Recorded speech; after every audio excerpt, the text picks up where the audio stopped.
اكلمكم عن الفيجن بورد.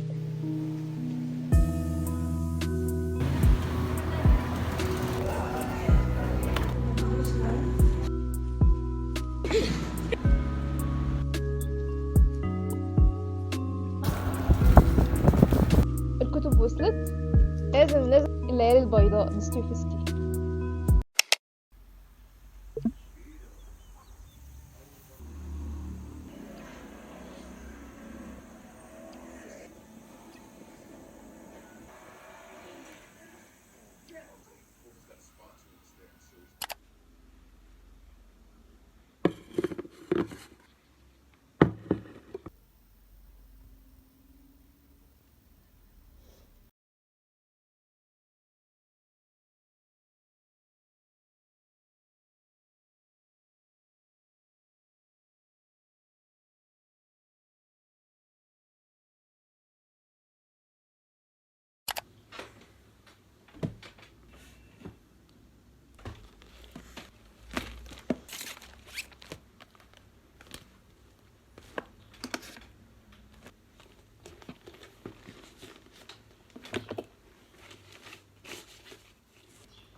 اهلا بكم في يوم جديد في حياة خلود العاملة.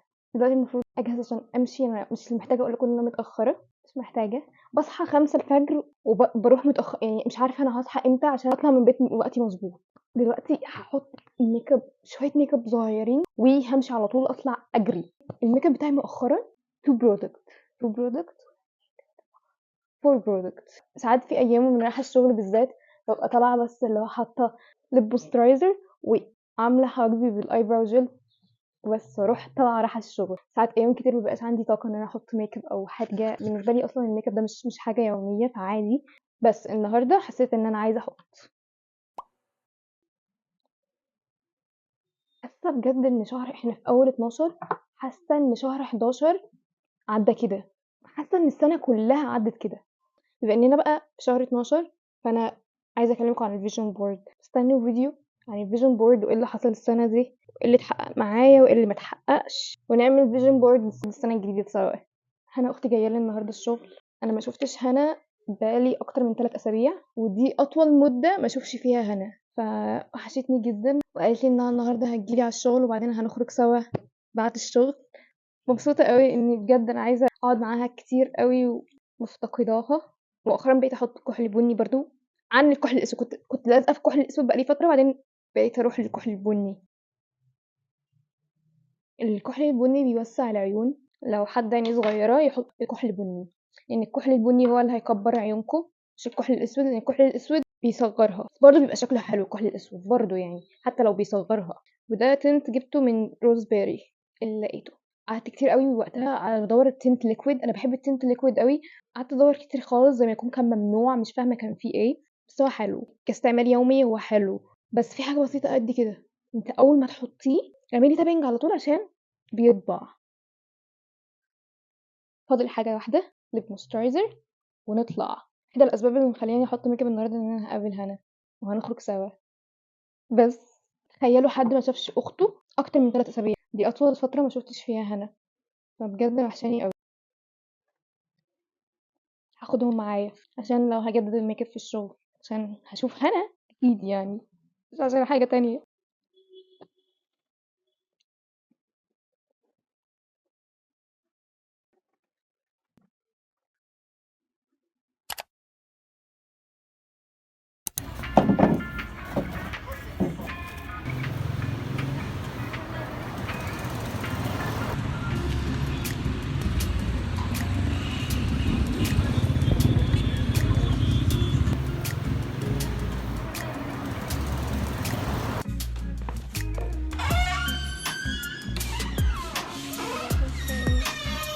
جاي بدري أول مرة أحسن بتاعك هي جوه.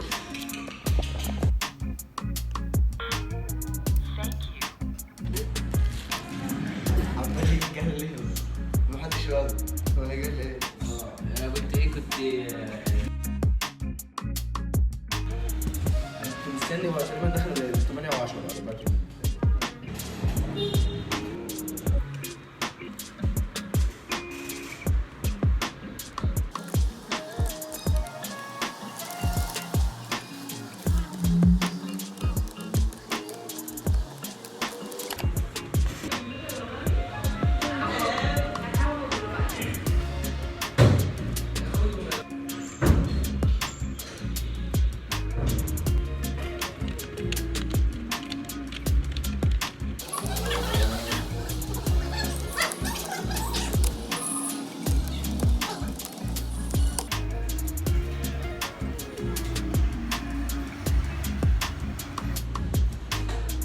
معانا اشتغل كشري؟ لا بس هي بتقطع عينها والله بجد. نفسي اشوفك بتكنيك. ايه؟ نفسي اشوفك بتكنيك. ايه دقة بتجيب لك اولاد.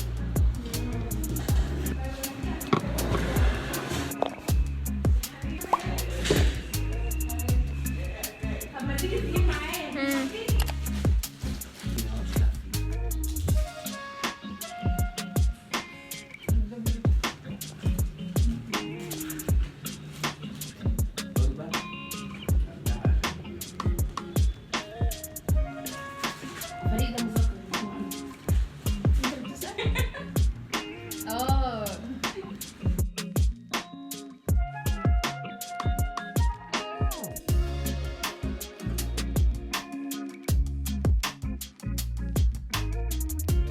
عمل لك ايه؟ هقولك والله العظيم عشان هو حيوان.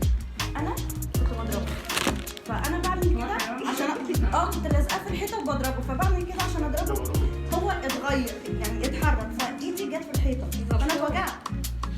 سلامتك يا فكنت رايحه بقى جايبه لا ارجع. لا لا لا سبحان الله. لا رقعت قدام الفصل كله. اهو عارف وكده في المية الجنسي لو احنا يعني قلنا المفروض ده 20. هما ايه؟ والله كان نسيبنا اللي احنا عايزينه. بقول لك مثلا انا ما كانش بحس ان الملينك من جين زي ممكن هم اللي ماشيين بقى واحسن حد في الدنيا محطوط ولا اي حاجه. لا اقول لك على حاجه مش جيل انا اخر مره كنت لك الصبح 10 بالليل. بس انا ايه بس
انا عايزه الشفاف خالص.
هنلعب معاكم اللعبة اسمها الكلام على ايه. كل واحد هيسحب ورقة هيقرا السؤال وهيجاوب بكل صراحة.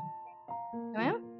اللي بيحور او كده نطلعه بقى، يعني نعرفه يعني. لو معاك من مسدس فيه طلقة واحدة هتخلص على 100. خلاص احنا عرفنا نخلص على 100.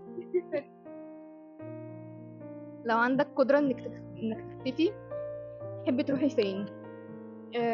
مكان فيه بحر او طبيعة.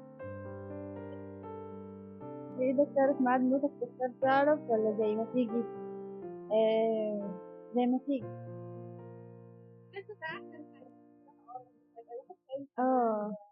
مش عارف اعيش. ايه اغرب حاجة اكلتها؟ كلت. وقاعدة اقول كده في البتاع ده. قولي يعني. كلت قبل كده شريك مع بصل اخضر. ايه؟ من كام سنة كده. عند ندى صاحبتي. لو في أكلة نقدر ناكلها اليوم كله هتبقى ايه؟ مكرونة بشاميل.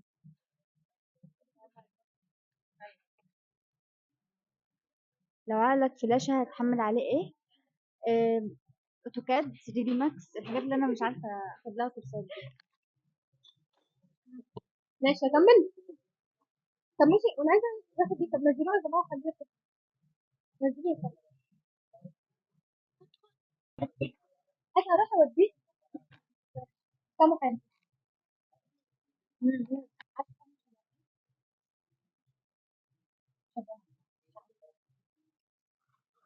ده مانجا. عصير سلمى ده مانجا وخوخ. 10/10. ايه ده؟ دي ميه. ده شاي بالخوخ. بيتش ايس كريم. مش حباه. انا عايزه ادوق بداية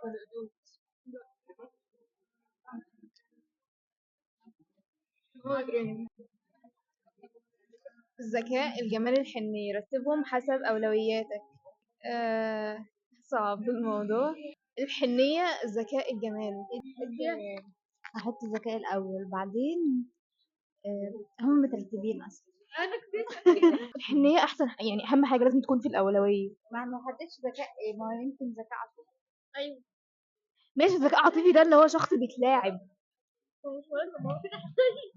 هو انتي عادي ان شخص يمانيبيليت اولوياتك او مش في الشخص اللي انا لا طالما كده الموضوع يختلف. انا بالنسبه لي هيكون هو فعلا بنفس الترتيب ده.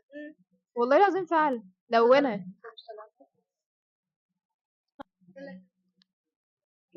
اكتر فيلم حابب تعيش قصته؟ ايه ده؟ انا عايزه يا جدعان ايه اللي بتجيلي دي؟ لا. يومك المثالي بيكون عامل ازاي؟ بيبقى مش ورايا تسليمات. والله مش بيبقى ورايا تسليمات، واللي هو ببقى هنا يعني. لا هتتجوز حد من المشاهير تختار مين؟ هختار 2 آسر ياسين وكريم عبد العزيز. في اوبشن ان الاحلام تتشير في ستوري هتفعله. ايه هتفعله ولا لا دي؟ لو في اوبشن ان الاحلام تنزل في ستوري انت هتفعلي الاوبشن ده ولا مش هتفعلي؟ لا طبعا. لا خالص. ما بحبش ان اشارك يعني. فكرة برضو ان انت تشاركي الاحلام مع حد ممكن بيخليكي اللي هو خايفة ان هو مثلا ما يتحققش، فاللي هو انا حد يقولك ده مجرد احلام. بس انا بحب انها تتحقق وبعدين اقول ده كان حلمي وعملته. اكتر موقف فرحت فيه لما بسلم المشاريع، يعني لما بسلم. شبيك لبيك معاك فرصة تحقيق حلم واحد من احلامك هتختار ايه؟ اعيش الحياة اللي في دماغي. حاسة ان عايزة اروح اجيب لعبة تانية. اكتر مكان بدأتي. بصوا بقى احنا جبنا لعبة تانية. اللعبة اسمها افتح تانية. فيها كام كارت؟ فيها 30 كارت. كل كارت فيهم سؤال. المفروض ان الاسئلة دي تفتح لنا مواضيع نتكلم فيها كلنا ونتناقش. كله لازم يجاوب على السؤال. هبدأ انا الاول. لو عندك فرصة تاخد حباية تخليك عديم المشاعر ولا بتفرح ولا بتزعل هتاخدها؟ لا مش هاخدها. اصل مش هتخليني افرح كمان فحاسة ملهاش لازمة. لو قدامك فرصة واحدة للرجوع في الزمن تغير حاجة معينة هتبقى ايه؟ مؤخرا بحاول اقنع نفسي ان السيناريو اللي انا عايشاه حاليا هو ده السيناريو الافضل ليا وواثق فيه. خيار ربنا. خيار ولا خيار؟ اختيارات ربنا يعني. تفضل انك تشتغل موظف ولا تاخد ريسك الشغل الخاص؟ هاخد ريسك الشغل الخاص. انا شغل الخاص، وانا كمان ريسك الشغل الخاص. ممكن تسامح بعد الخيانة لو بتحب الشخص اللي معاك. إيه لا، مش هسامح. مش هسامح بعد الخيانة. انا لعبت في الزرار ده.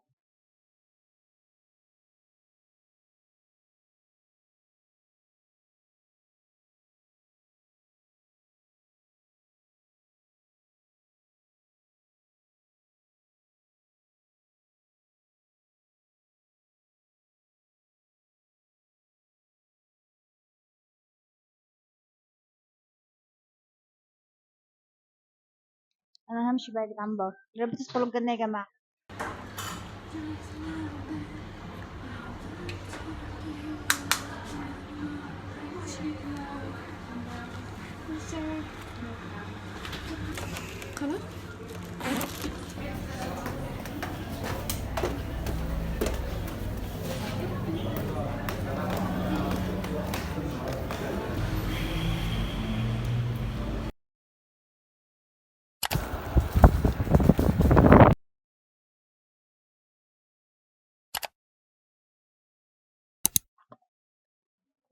إمم.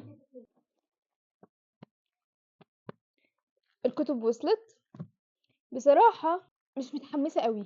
تسألوني ليه؟ هاقول لكم عشان مش كل الكتب اللي أنا كنت عايزة أجيبها جبتها، أنا لحد دلوقتي بادوّر عليهم لسه. هاحاول إني أتبسط بالكتب دي، وتعالوا نفتحوا سوا نشوف أنا جبت إيه. حاسة إني محتاجة مقص، مش لاقية مقص فجبت دي، أتمنى إنها تفتحه. بتفتح. لسه جاية من الشغل بقى لي شوية، النهارده كان يوم طويل وكان يوم حلو الحمد لله. كنت جاية من الشغل بصراحة أنام، قُلت لأ خلّيني إيه، لازم أوريكم الكتب، عشان تعرفوا إن أنا باحبكم وبافضّلكم على نومي وعلى راحتي، تعرفوا معزتكم عندي على فكرة. بس بصراحة أنا جبتهم ب ما تقلقوش دي بلاستيك مش حديد، فعقلي لو عملت كده مش هتعمل لي حاجة. أنا جبتهم بفلوس التوصيل مبلغ أنتم مش هتصدقوه، مش هتصدقوه. بس خلّينا بس نشوف الكتب الأول. أول حاجة bookmark، بصراحة أحلى bookmark جبتهم في حياتي كانوا مع الكتب الإنجليزي اللي أنا كنت طالباهم أونلاين برضه، بس مش فاكرة الpage كان اسمها إيه، كانت bookmark حلوة أوي، أوي. دول أول حاجة. أذكار الصباح والمساء كويس، بصراحة أنا كنت عايزة حاجة زي كده لإني في الشغل باطلّع كده بابقى عاملة save لأذكار الصباح والمساء على الإنستجرام، فباطلّع كل مرة أفتح الإنستجرام بتاعي وأقعد أقراهم من الإنستجرام، فديّة أحطها معايا في الشنطة أبقى أطلّعهم أقولهم في المواصلات أو أول ما باوصل الشغل، فالحمد لله يعني ديّة حاجة هتفيدني. أوه! ده فعلًا بيدّوا كتاب هدية. أول حاجة الليالي البيضاء دوستويفسكي. حاسة الcover ده غريب، هُم ليه حاطين starry night بتاعة فان جوخ؟ بس حلو، حلو، أنا باحب starry night. تاني كتاب متشوقة له أوي وبجد أنا عايزة أقراه جدًا، حديث الصباح والمساء لنجيب محفوظ. أنا بجد باعشق المسلسل، شُفته مليون مرة ومتحمسة جدًا إني أقرا الرواية. أنا باحب كتابات نجيب محفوظ جدًا بصراحة. مجدولين متحمسة أوي بجد إن أنا هاقراهم. مصطفى لطفي المنفلاطي، هو اسمه مصطفى لطفي والّا اسمه مصطفى رياض؟ مش عارفة، بس كتاب مجدولين، كتاب ادّاه لي هدية. هو بصراحة لو طلبتِ 3 كُتب بتاخدي عليه كتاب هدية، لو طلبتِ 5 بتاخدي كتابين أو كتاب مش فاكرة بصراحة، بس أنتِ برضه بتاخدي كده كتاب هدية. فالكتاب ده اسمه ندى تشتكي لعائشة رضي الله عنها. قصة هذا الكتاب قصة رمزية لفتاة تعانيه الفتيات والنساء المتزوجات في ظل الحياة المادية المعاصرة، فجاءت إلى عائشة رضي الله عنها لتقارن حالها مع رسول الله محمد صلى الله عليه وسلم، فجرى حوارنا سيطلق على جانب باين عليه كتاب حلو أوي ومكتوب عليه النسخة الأصلية، وكتاب صغير فحاسة ده برضه هاخلّصه على طول. كتاب حلو أوي. وإلى هنا ينتهي الhaul بتاعنا. تعالوا بقى أقول لكم أنا جبتهم بكام. أنا جبتهم، حاساكم بجد هتتفاجئوا من الرقم ده. أنا جبت ال3 كُتب دول وكمان معاهم الكتاب ده هدية ومعاهم الbookmark دول، يعني دول هدية، ده غير العرض. ال3 كُتب دول بفلوس التوصيل جبتهم ب200 جنيه. انتوا متخيلين؟ بجد متخيلين؟ اصلا ال5 كتب كنت هجيبهم من غير توصيل، بالتوصيل كان هيخشوا في 300 جنيه، فال3 كتب دول 120 130 حاجة زي كده. بصراحة السعر روعة، يعني بجد روعة قوي. صحيح ما شفناش الكواليتي بتاعة الورق. نختبر بقى نشوف كواليتي الكتب مقارنة بالسعر.